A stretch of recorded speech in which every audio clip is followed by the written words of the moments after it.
The year was 2012, about 10 or 11 days to Christmas, and many of us will never forget the tragic day of a school shooting that happened in Connecticut, Sandy Hook to be exact, where a lone gunman killed 20 children and 7 adults.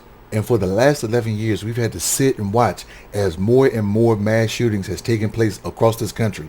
We have had to reflect on Sandy Hook and remember the days where we saw kids being shuffled out of a school as if they were hostages in a third world country.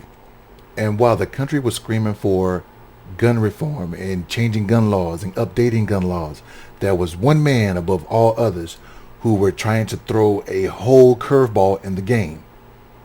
Alex Jones. For 11 years, this man went out and told everybody that the school shooting that you saw was not real and that it was in fact staged.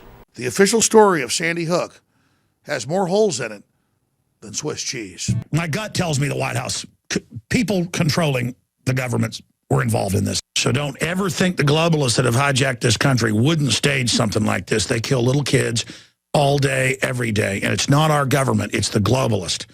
I mean, they're doing it. They're doing it. They're staging it. And after years and years and years of telling this man to stop and that my son or my husband or whoever had passed away and let them rest in peace, they finally took this man to court, and a couple of years ago, they beat him.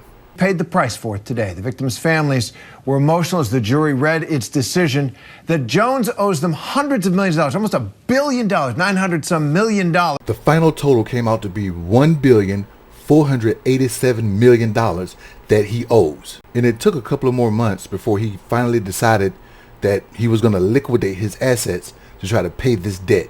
And watch how he reacted. I believe in my parents. I believe in humanity. I just want to fucking stop these people. They gotta be stopped. We gotta stop them. So, at the end of the day, we're gonna beat these people. The court system gave you what you asked for. For years, you went out there and said that these tragic incidents were staged, were fake, that the kids were actors, and that everybody was paid off by the globalists and the government.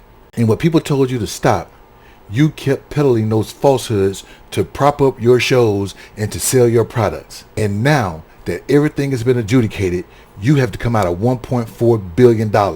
And I don't think your net worth is that high. So what I say is, I say what the Quran says. I say it's justice. Assalamu alaikum. what do you think?